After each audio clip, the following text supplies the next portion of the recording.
All right. Hello and thank you. I am today joined by Debbie Burns. She is my mentor and one of my favorite fellow pink-haired ladies. She is a best-selling author, a coach, and the leader of the Sacred Rebels. One of the things that I absolutely love about Debbie and wanted to introduce to you is her community, loyalty, and the personal touch that she brings to that community. I joined Debbie in one of her original Facebook groups, and automatically I knew exactly who she was just based on what people were saying about her and how people were responding to her. Inside of that group, she was just flooded with so much love, and I couldn't help but wonder what it was that she was doing. So along the way, I kind of watched what she was doing and watched the little personal stories that she was sharing and watching the response, and it just automatically made me love her. And so I wanted to bring her to you guys today to kind of share some of that insight and magic and mindset that she brings to her community, because this is really, really something I want you guys to understand and be able to bring to your own communities. Several of you have told me that you have something started, but you haven't really engaged. I know that there's a lot of fear that's coming with joining your community full heart. I know that it's hard to show up fully. I know that it's hard to be vulnerable. I know that it's hard to ask people to support you and support your dreams, but that's what Facebook is all about. And honestly, people want to engage with you at that level. So I brought Debbie on here.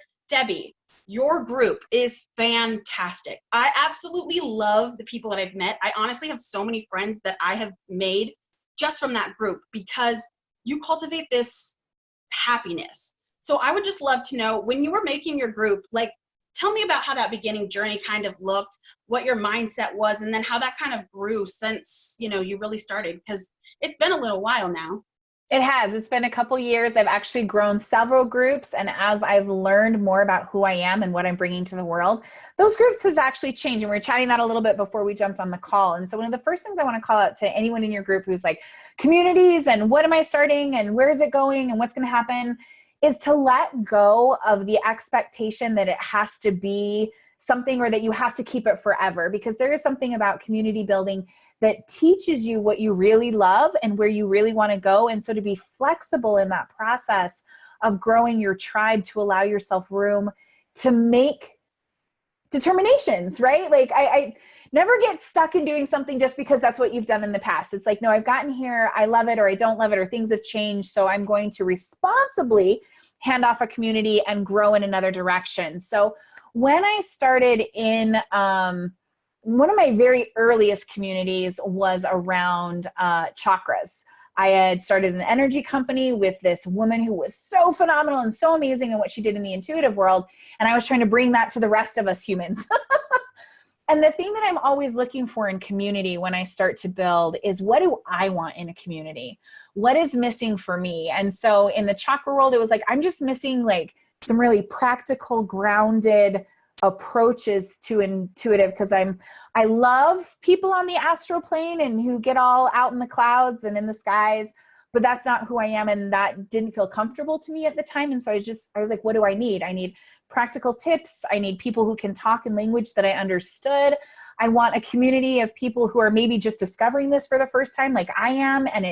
And so it doesn't feel scary, and we're not like judging each other for what we know or don't know. Cause that's a huge component of the communities I build, is its judgment-free zone. That's so important. And that's one thing that I've carried from community to community to community, and that I talk about and I exemplify all the time, is that there's no judgment against self, and there's no judgment against anybody else in the group for where they're at in their process. And so it started there with energy work. And then when I realized, oh gosh, I'm being called to talk to fiction writers, then I came over to fiction writers and I was like, okay, what's missing? I started asking my fiction writer friends, where are you going to get community? I'm missing it. Where are we talking? Where are people gathering? And they're like, there's nowhere. Like maybe a Twitter feed, but there's nowhere. And I was like, how can we not have a place for fiction writers? So I built what was missing. I built what I wanted. And the call was simply, and I will give this one away for free, if you think communities are not viable or important, know that I have been able to increase my list 3,000%, 1,000%, like over and over and over again by communities. My cheapest ad I've ever, no, that's a lie. In the energy world, that was 67 cents a lead. This one was 97 cents a lead. Okay, which is cheap if you know anything about Facebook ads, was simply an invitation to join my group. I was like, are you a lady fiction writer who's looking for belonging and not just another Facebook group?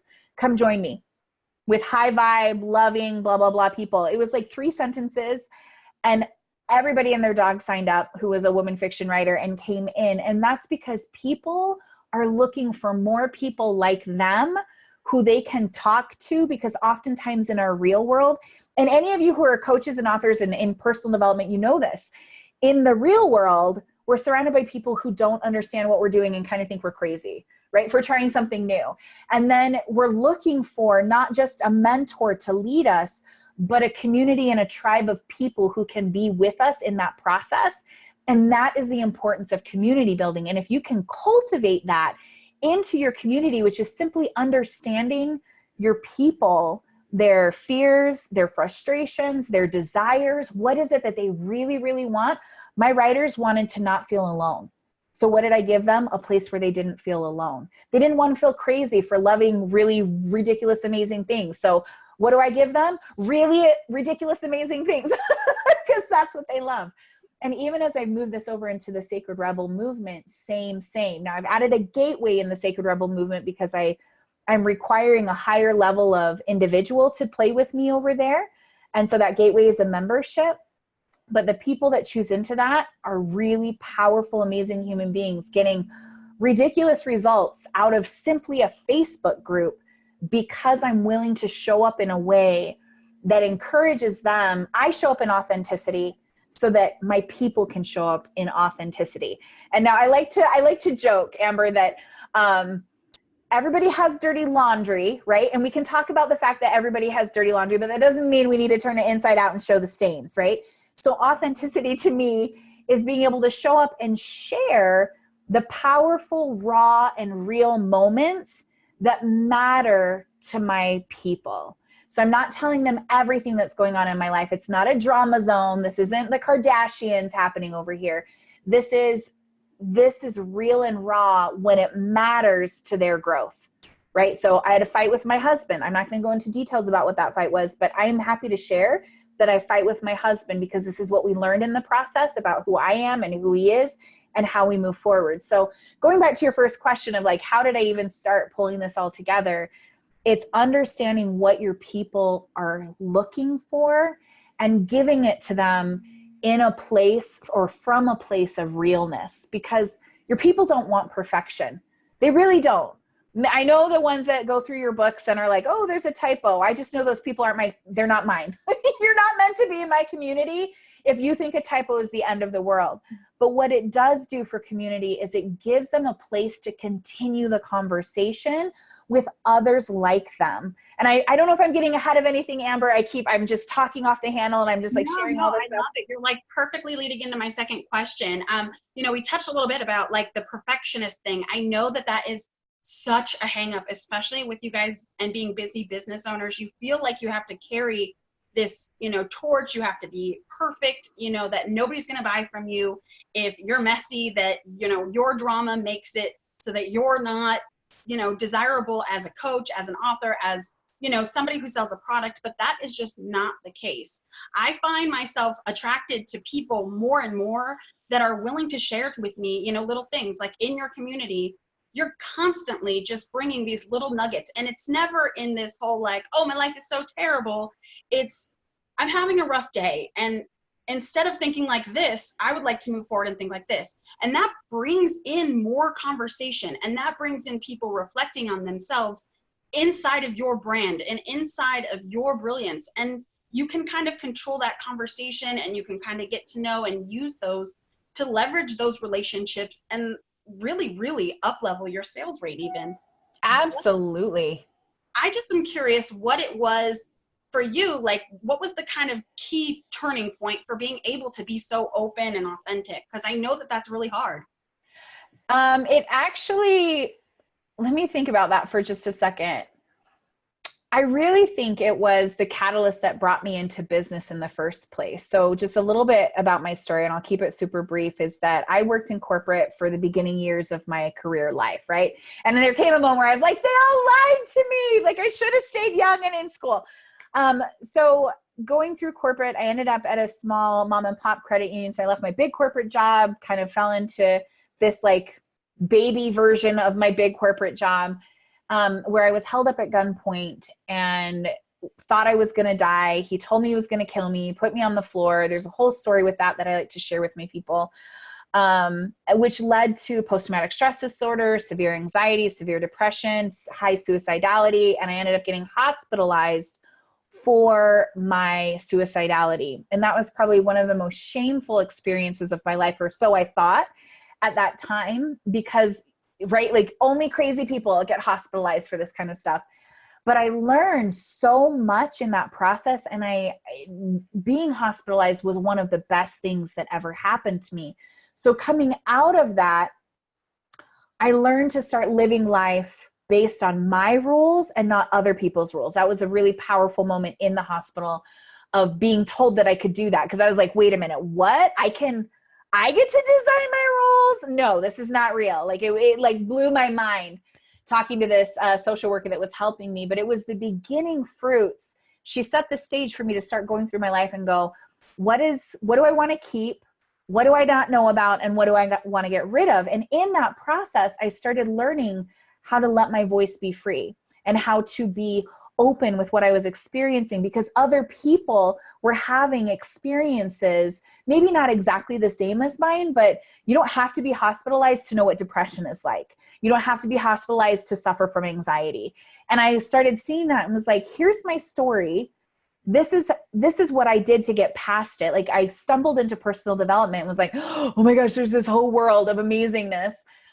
Because my doctors had told me I would only ever operate at 60 to 65% of the human I was before the events. Cause it happened twice. I was actually held up at gunpoint twice within a 7-week period. It like breaks your brain. It was terrible. But that like falling into personal development and having someone give me tools that allowed me to be not just 100% of the woman that I was before, but a completely more amazing, more phenomenal, more, everything was better. After going through this work and the energy work that I did and all of those things. And it ended up being an opportunity for me. And I think anyone that is a coach, anyone that wants to change the world, it is important for us to understand that it is our stories that give the motivation and the insight and the hope to the people that we're serving, because anybody can stand from the pulpit and tell other people how to live their lives. And those people may find something from it or not something from it.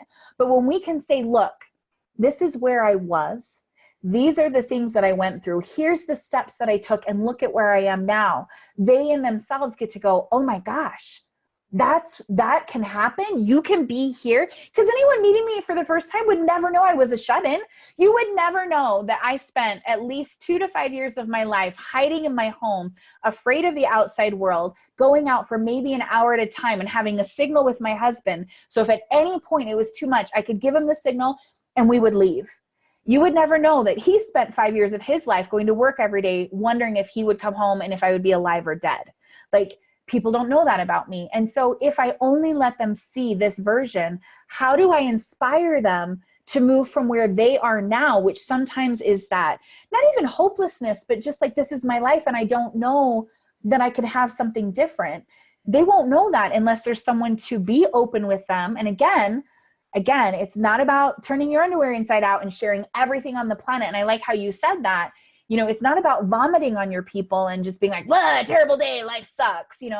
It's responsible authenticity, responsible realness to go, this is what I'm experiencing today. Because even all this far in on this journey, I still have moments where I don't believe in myself. And I'm trying to teach other people how to believe in themselves. It's something that I do really, really well, one of my superpowers. But I think it's important for them to also know, because I know they're going to experience it, of guess what, guys? Today I woke up and I didn't believe in myself.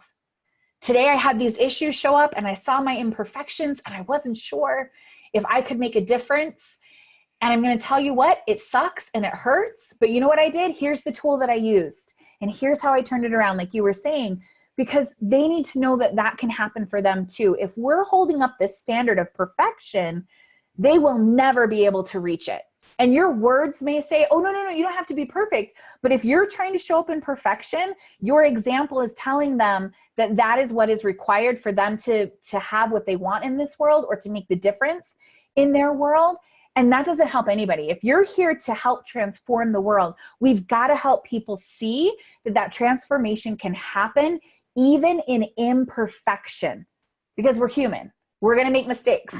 We're going to F it up. It just, that's all there is to it. And so when I'm building community, it is so, so important to me that the prompts that I share or the conversations we have recognize the reality of our situation while also looking for the light on the other side. Like, we can be in shadow and still look at the light. Because in my mind, shadow is simply an indication that the light's behind me. So if I'm looking at shadow, it's just like, oh, so what's over here, right?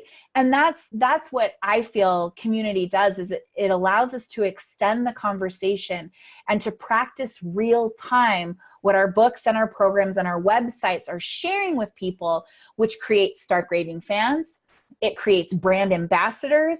It creates more movement and momentum. It helps people who maybe didn't buy in here say yes over here. Like in my fiction writing group, I found it took 12 to 14 months, like, for people to get to a place of, okay, I'm finally going to invest.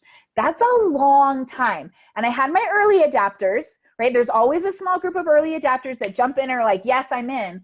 But understanding that some of our people take longer to build, you can't do that with just having a website. You can't do that with just having a stagnant place or being like, oh, go see my article on medium.com. Any of these places, Medium, even newsletters, and I love newsletters. Like, you should own your list. But even having all of those things, that is sharing information out. That is not creating community or a place of belonging here. And when you create belonging in a community, you create people who will be with you year after year after year. Now I have people that are like, whatever you're doing, I want to know. Whatever's next. They don't even know. They're like, just here's my money, here's my credit card, what's going next? I just let me know and I'm in. And that's because I'm willing to cultivate a community that isn't reliant on perfection. It's reliant on connection. Yes. Sorry, I'm going to take a drink of water now. So many perfect points. I just want to step back and kind of revisit a few things.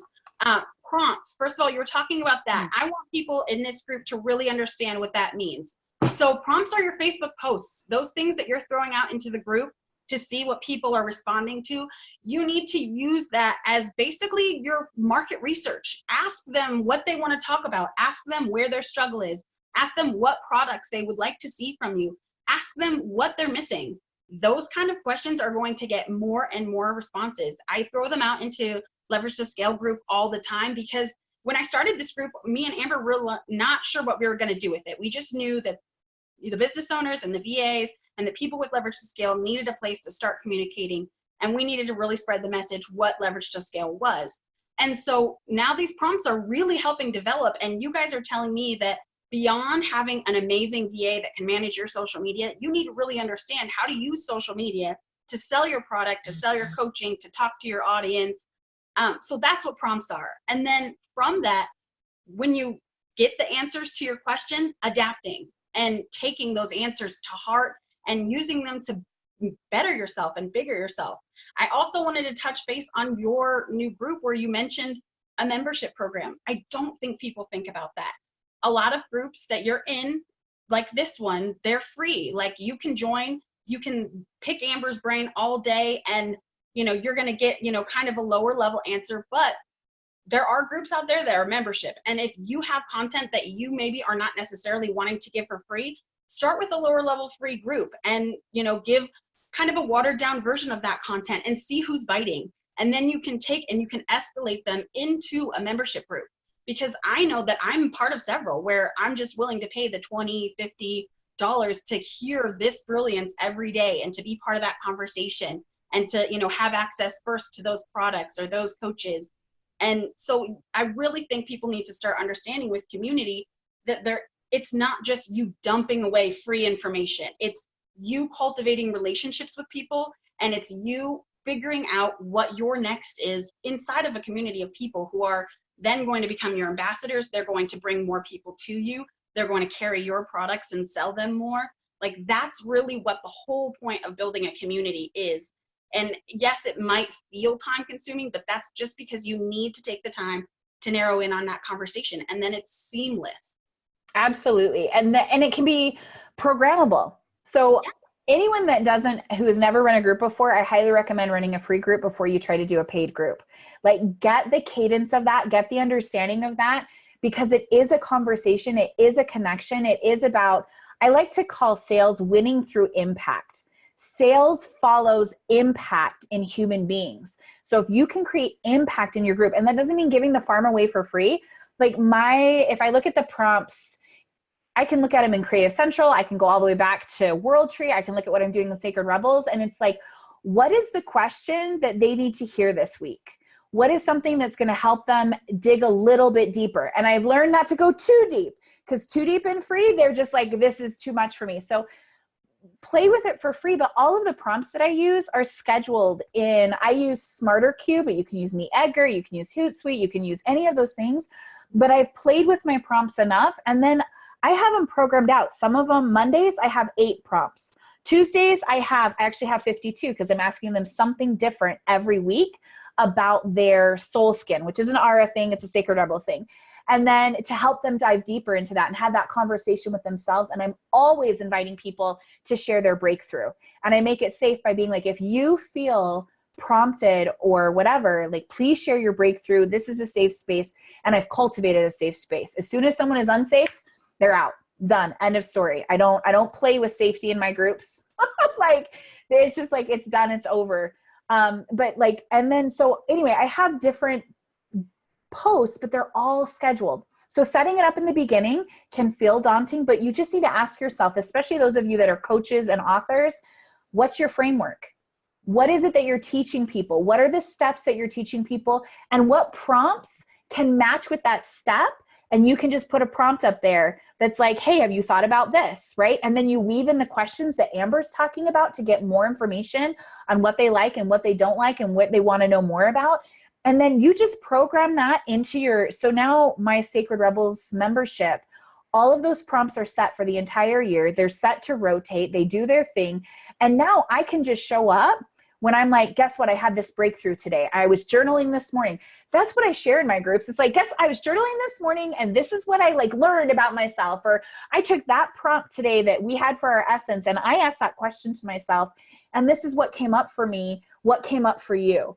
So I'm letting them be a part of my journey, but it's all stuff that can be pre-programmed, so that it's already spilling, it's already taking care of itself. And then your VA can step in and manage comments and help manage people and rah. Something I've learned too, and this blew my mind. I learned recently. My people step up to the plate more and talk more if I give them space to do that. If I'm in there every single day answering questions, it doesn't go silent, but everybody's waiting for Deb to answer the question. But on days when I'm like, hey team, I'm out because I'm at a live event, so you won't see me for a few days, all of a sudden they're answering each other's questions. And I'm like, oh my gosh, you guys fooled me. You guys need to do this more often. So don't feel like you have to step in and be the savior of everything. Groups aren't about creating communities where we need to save people. We are simply here to facilitate the conversation and help them express and support one another so that we can move them along the steps that will bring them towards us and their next step.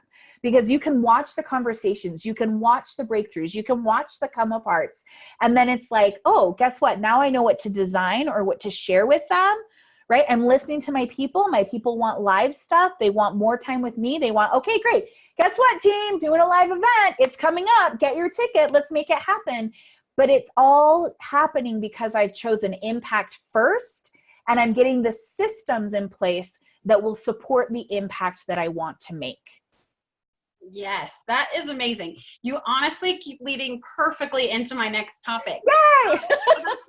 I mean, we're in here in the Leverage to Scale community. Most of us have a Leverage to Scale VA, and this group management is the same thing that you're telling your VA to post in your business page. All you're doing now is, instead of focusing so much on trying to create conversations inside of a business page, you're just bringing it into a group. So all your leverage to scale VAs already have the tools to be doing that. They already know what kind of prompts, but then you can be incorporating that into your videos for the VAs and let them know inside of the group, you know, we can discuss a little bit more like, you know, in depth, and your VA can set all of that stuff up for you for the whole year. And so like Deb said, just you jump in there, you get to have an authentic conversation, you get to comment. And, you know, like how often do you think, like how many hours would you say that you spend actually managing the group now that you've kind of gotten a smarter mindset about it? Now that this system's in place, and I could do better about using an assistant to do this. So many of us, we are afraid to trust other people, and we're like, nobody can do it like us. They don't catch the vision. They don't. Team, we've got to get over that. Solo entrepreneurship is not sexy. It's not helpful. We've got to take care of ourselves, because the only one that can help provide the transformation is me, right? Someone else can post Facebook. Not everybody can read someone's soul like I can. So it's like, we got to understand where we are most valuable and allow people to support us. And so I could definitely do better about that. And if I did that, it would be far less. But right now, I probably, if I give them space, I would say not more than a couple hours a week. And that's just like getting in there and like, here's a Facebook Live, here's a quick thought, here's a whatever. Because I love what you said about bringing what's on your business page into your group. If you're in Facebook at all and you're watching Facebook at all, and I think, Amber, you've already spoken about this to your community, Facebook is leaning heavily into groups right now. That is where the algorithms are going. That is what's happening. So for my group, all my new original content goes into my group first. And then I have someone scraping that weekly to pull out the diamonds and the gems and turning it into something that we can post on the business page. That's like, hey, we had this conversation in group. Here's a snippet that we thought was amazing. Because now you're also encouraging people who see that to be like, wait a minute, something's deeper. Wait, we're getting more information somewhere. Where do I need to be? It gets them coming back to the community where you want to have the connection. And then the other thing that I do, that again, a VA could do, I'm like, oh, Amber, I need to go talk to my VA after this, is that I read every single thing that gets posted in my group, which can get really overwhelming. I used to run a group of over 800 people, almost 900. I read almost every single thing that went into that group and made a comment on it. If you're growing your group in the beginning, much easier when you have a small group. I learned this from Jada Selner, no comment left behind. I try to get in there and at least say something or offer something for every comment. The bigger your group becomes, this is where VAs and brand ambassadors become really powerful, because they can go through and make sure that the conversation and that people are being seen. But I still, even if I'm not commenting, I like to go in and make sure that I've liked or hearted every single thing, so people know that I'm watching and that I'm seeing what they're saying. But you can have a VA do that for you, right? If you don't want to be in there at that high level, I'm really, really high touch. That's who I am. You don't have to be me to have a successful group, but you can have VAs that will go in and like the posts so that people feel seen. You can have VAs go in and give a quick response. Like most of mine are just like, yay, congratulations, you know, those kind of things. Like that, a VA, you can give them those words and they can go post that as you, or if you work that out to have brand ambassadors, those people can take up that slack. So the heaviness of a group that we can sometimes feel comes from our lack of trusting other people to support us. So if you're feeling that heaviness, the question that I would have for you is, why don't you trust people? Why aren't you trusting people? Solve that issue, and then the rest will this other piece will take care of itself. Because once you can trust, and once you find people you can trust, it becomes very, very easy and fluid. And I promise you, like I thought for sure, Amber, that my group would fall apart in this week that I got super sick and couldn't be there. And then I even called a girl in the group and was like, could you watch this? Because I can't be present right now. And she did a phenomenal job. It made me go, I bet I could ask other people in this group to each take a week and be the host for the week and like watch all the prompts, and they do it for free because they love the group. And it's, you know, asking people to help at that high level, there's payout for them too. That's a networking opportunity for them. Yeah. They can engage with your people too. They love the kind of things that you attract, and they want a piece of that too. So, I mean, yes, be asking for help. And I mean, that's so like, that kind of leads into, you know, my final thoughts with, you know, trusting people, making sure you have a well-trained VA. You know, Amber's created the leverage to scale system. If you are struggling with a VA or trying to find somebody who can support you in that, reach out to me, reach out to Amber. Let's talk about what that looks like to get your VA trained in leverage to scale, so that it's just systematic and it's just a few hours off your plate. And then you can be focusing on really, really bringing that heart into your business without having all of the stress.